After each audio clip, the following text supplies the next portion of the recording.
hey there guys, and welcome back. On this week's show, we're making a set of brackets for a firewood rack.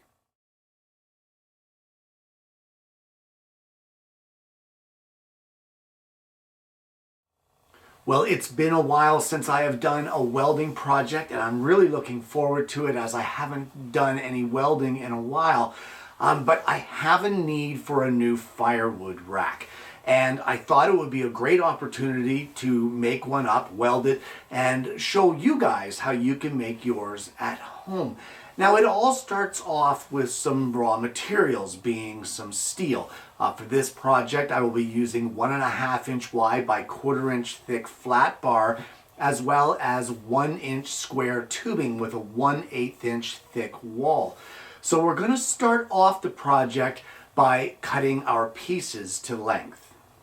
Marking your measurements on black steel can be challenging. It can be difficult to do. But a suggestion that I will make, and something that I use all the time, is I like to use soapstone. It's readily available. It is dirt cheap. And it lasts forever and ever. It's kind of like chalk for marking your steel. So if you're looking for a good way to mark your measurements on your pieces, well, soapstone may be the answer for you. Now to cut these pieces, I'm just using a metal cutting chop saw, and I also use fiberglass fire resistant blankets. That's just to help a little bit with preventing the sparks from igniting anything here in the shop and containing the sparks where I'm working. Well, for the first part of our project, I have the pieces of square tubing cut.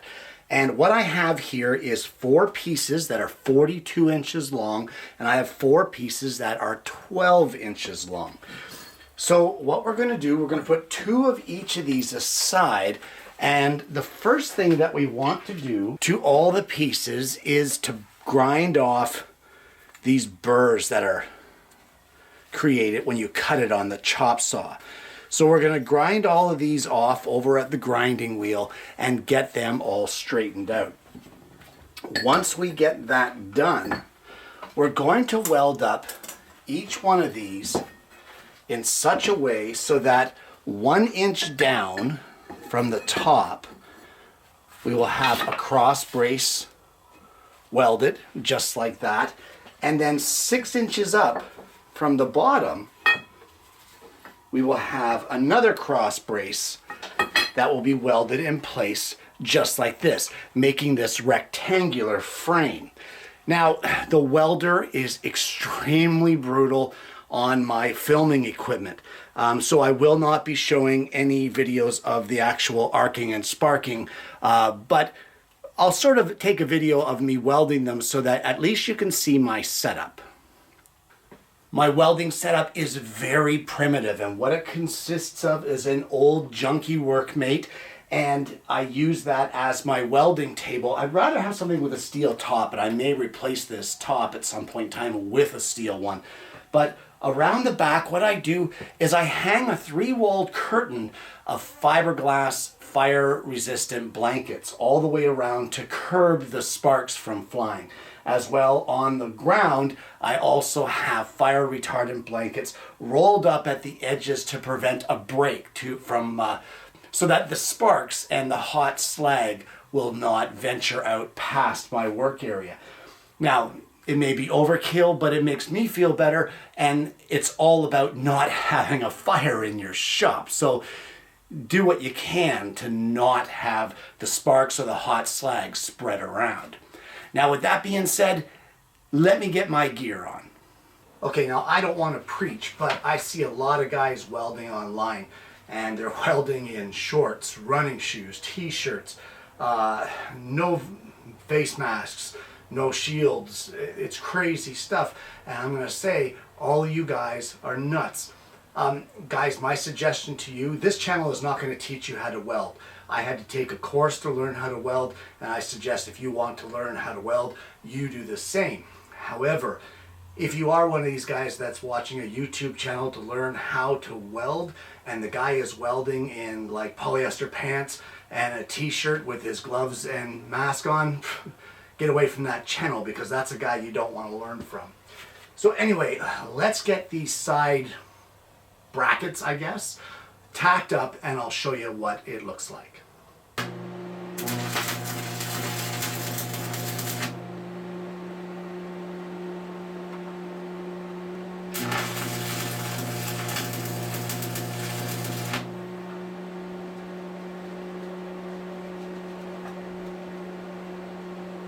And when you're done, you should have a couple of frames that look like this.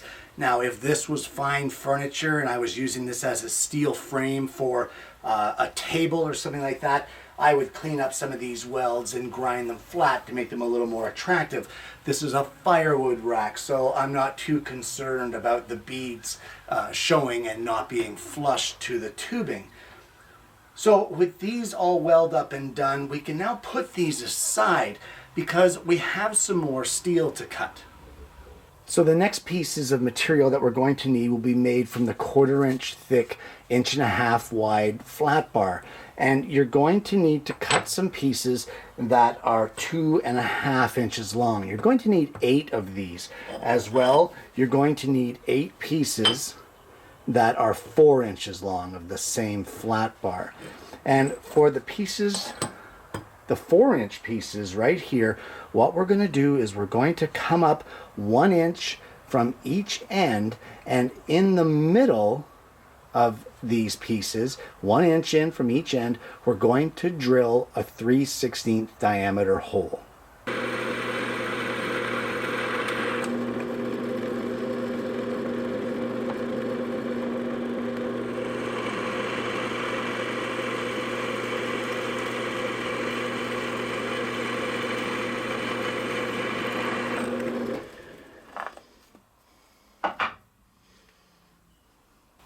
Now, I think I said you need to drill the holes in all 8 pieces. That's not true. You only need to drill them in 4.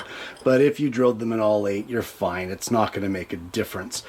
So we now need to weld these up. And what we're going to do is we're going to weld pieces like this, so that our 2.5 inch piece sits on top of our 4-inch piece. Don't do it like this. You want to do it like this, with this piece on top. So we're going to weld up all 8 of these just like that. And at this point, you should have 8 of these L brackets.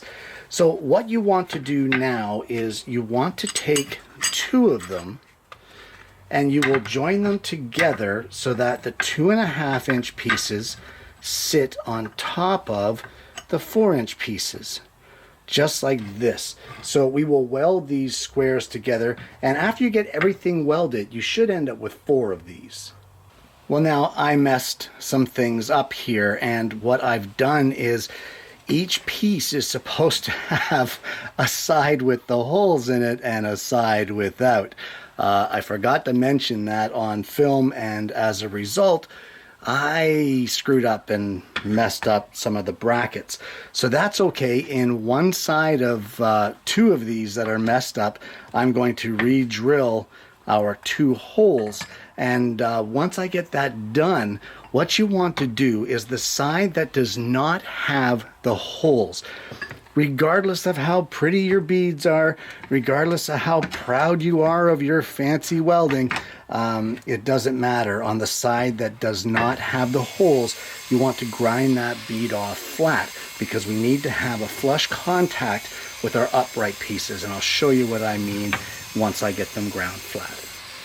Well, now what we're going to do is take our brackets and clamp them flush to our original frame that we welded up, with our holes facing to the inside. And we are going to weld these brackets on the inside of these lower parts of these legs. And once I get that welded up, well, that's pretty much the project done. Okay, well, that's all the welding done. At this point now, I'm going to let this cool, and when it does, I'm going to come back and I'm going to show you what to do with these firewood brackets. Okay, let me show you what to do with this. So we have our bracket here, or one of them, and what I have is I have a couple of scraps of 2x4. These are strictly for demonstration purposes. They're much too short for what I want this for here. But what we're going to do, we'll let that stand there on its own. Those holes that we drilled are for a number 8 by 1.5" screw. And essentially, you sit your 2x4 inside our square metal brackets that we made here. And you can secure them in place with the screws. Now that's just the one bracket. We can take our other bracket now. And we will place our 2x4s in it, just like this. And we will secure this side with screws as well.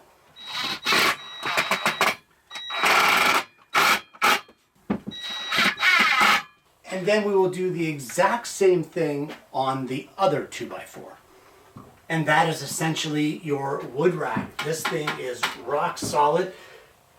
You stack your firewood here, your metal brackets keep it from flopping out the side, and your 2x4s keep it raised off the ground.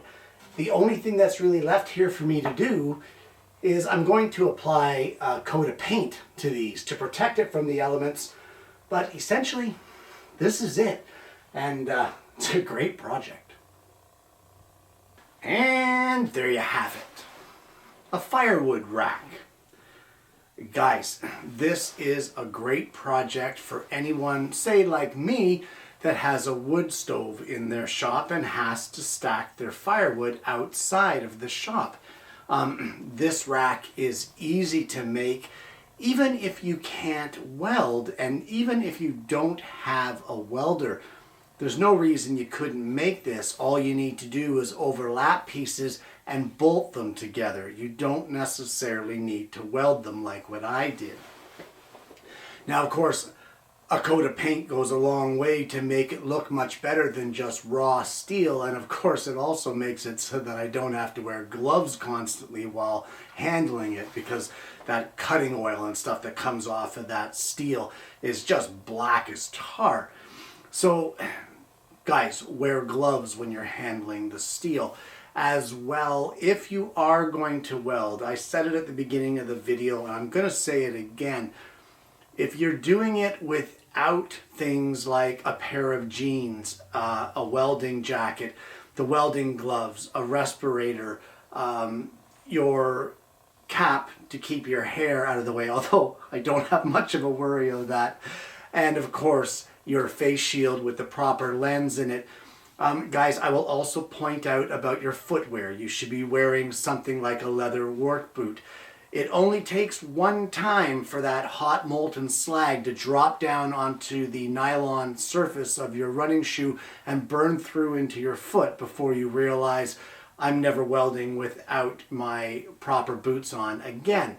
I'm not going to say who that happened to, but I might be guilty as charged.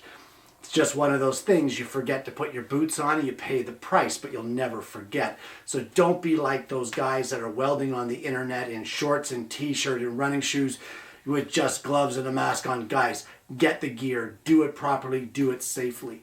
Don't forget as well, I don't know if you could see throughout the video, but I always have a fire extinguisher right there on hand should something go sideways. That way I can easily put the fire out and catch it before it gets out of control. There's way too many things in a wood shop like our wood stock that can easily ignite and go up in flames. So those fiberglass blankets, making sure things are enclosed, sweeping up the dust and shavings off the floor long before you start welding, and of course a fire extinguisher easily at hand within a moment's notice to be able to attend to any fires that you might have.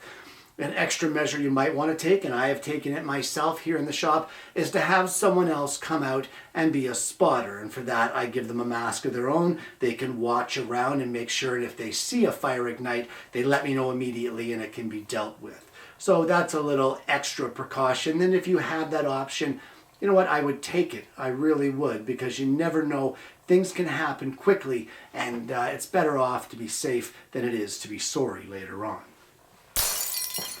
Guys, this one was really fun. I have to tell you, I love welding. I really enjoy it.